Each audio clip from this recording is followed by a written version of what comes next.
Thank you, Madam Chair. General, welcome. Help me. I tried to listen carefully to my colleagues, but I'm still a little bit confused. You've been IG since 2011, and you do a lot of internal investigations. In other words, did some particular employee at the Fed not do their job? Is that correct? Yes. About how many of those you think you've done? Well, in terms of investigations of potential misconduct or wrongdoing, we have typically had a running average of about 60 or 70 of those. Obviously, the pandemic... Is that total? 60 or 70 a year? No, at any point in time. Okay. Many of them are closed. New ones come in through our hotline, which we open up, but that's typically a rough gauge for how many investigations we have pending. Since you've been there in 2011, again, I'm talking internal investigations, would 500 sound right?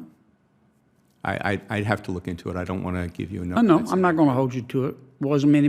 Is it more? You think it's more than 500? I would like to look into it and get you an exact number. Okay. In what percentage of the cases, just ballpark, do you find wrongdoing? Again, it would be a wild guess, and I'm not comfortable giving one to you, but we can certainly look into that and develop those numbers for you. Frankly, I would have thought you'd had it, would have that before you came today. We think it's more than half? No, I would not think so. More than a quarter? That's where I'm uncomfortable. Well, is it happen frequently that you find wrongdoing or infrequently? It's not infrequent. It's not infrequent? Mm-hmm. Okay. All right. And when you find wrongdoing, are the people who committed the wrongdoing, according to your report, fired? Sometimes. Okay. What percentage are fired? Again, sir, I would like to get you a specific number if that's what you'd like. Yeah, I think if you could get us that number, and perhaps we could do this again.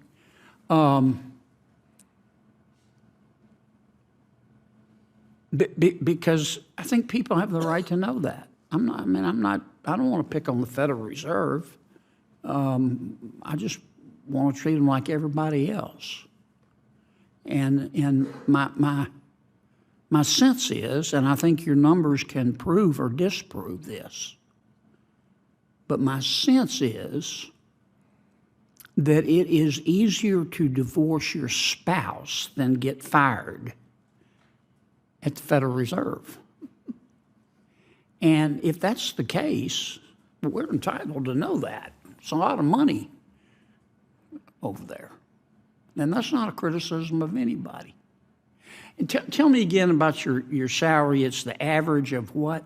It's the average of both the salary and the bonus that is attributed to the other individuals who are similarly situated in terms of the organizational structure, which for me is the division director level. So there are 12 other individuals, and it's the average of their salary plus bonus. Okay. So there are about 13 of you, and your salary is set on the average of the 13. That is the case for all DFE-IGs. That's in the IG Act as the formula to be used. I'm just asking. Are the others set that way too? The other the 12 other ones whose salaries are used to get your salary? I'm not aware of how those are set, are established. Okay. And do you get a bonus? No, I do not. Okay. Do the others get a bonus? Yes, that's part of that average that I mentioned. Okay. Do all 12 of the others get a bonus? I don't know the answer to that. Do they get a bonus when they say inflation is transitory and it's not? Do they still get their bonus?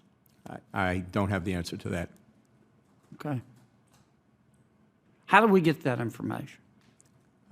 Requested from the Federal Reserve folks. How about if we call the IG? Can you get it for us? IG should not be in the position of getting information to turn over if we're not otherwise engaged in an audit or evaluation or investigation. I know you're in the, if I could have 30 more seconds. I know you're in the process of looking at the bank failures, and I don't want you to, I'm not trying to put you on the spot because you don't know yet, but you know, I find two things ironic. Maybe irony is the wrong wrong word to use, but as a result of well, strike that. It seems that ever since the Great Recession, we've been very concerned, as we should be, about banks that are too big to fail. Big is dangerous. I'm not against big. I'm against dumb. So, but if you have an institution that is really, really big and it does something dumb, it hurts a lot of people. Nobody ever goes to jail, but that's a separate story. But it looks to me like, as a result of these recent failures, that our big banks are getting bigger. And I find that ironic. Again, maybe the wrong word. I don't know if you're going to look at that in your studies. Well, Senator, that strikes me as being a straight-ahead policy issue. Or the Federal Reserve Board decides what rules of engagement for the supervision of banks at different sizes, tailoring, and all of those are supervisory, policy-based decisions, and the IGs are prohibited from getting involved in overseeing policy. Senator Warren and I may disagree with this, but we disagree a lot, but we still like each other. But see, if I ask Mr. Barr that question, I think the answer I'm going to get is, look, the problem with the bank failures is the management did dumb things, and they were incompetent. And yes, some of my regulators were not as proactive as they should have been, but it's Trump's fault. Trump ain't my homework. And I don't think that's a candid assessment of the situation. The other thing that I find curious, and I'm going to ask Mr. Barr about this. Traditionally, when banks get in trouble, you don't go out and shout it. You know, we're in trouble. They call their regulators, say, we got a problem here. Or the regulators spot it and they go in. And to prevent a bank run or panic, they handle it quietly. And the regulators will call around with other banks that are healthier and say, can we affect a marriage here? And that doesn't seem to be what's happening.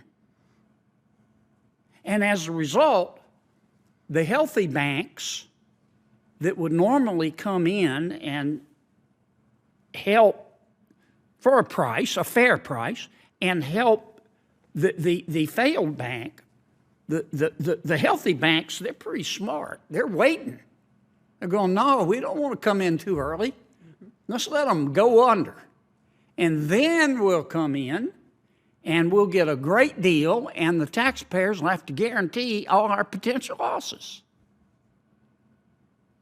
Can you look into that?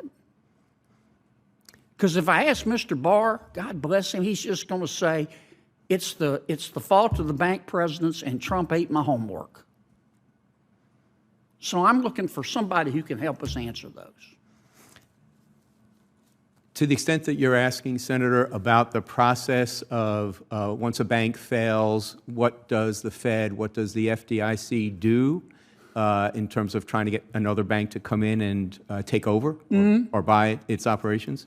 That would be kind of post-failure, so that wouldn't be part of our current review, material loss reviews, but we can consider looking into the kind of post-failure issues like that, or discussions that may have been had with the other financial regulators. I'm taking too long, but here's what I'm getting to. And this is not a criticism of J.P. Morgan or Mr. Diamond. I have great respect for both of them. But you know the deal they made is a good deal. I'm not suggesting that they shouldn't have made a good deal for their shareholders. But the truth is, the deal was so good, if we still had white pages, You could open up the white pages, put your hand over your eyes, and pick a name and say, we're giving you this deal. And it would be successful because the taxpayers had to guarantee 80% of the losses. And somebody needs to look at that. Senator, I'd be happy to come up and talk to you further about that, have my team come up and discuss it with you and your staff and I'd love see if to, there's a but I way. want to talk about it in front of the American people. Okay. Okay? Well, we can start by having a conversation in your office if you'd like. It's up to you. Thank you, sir.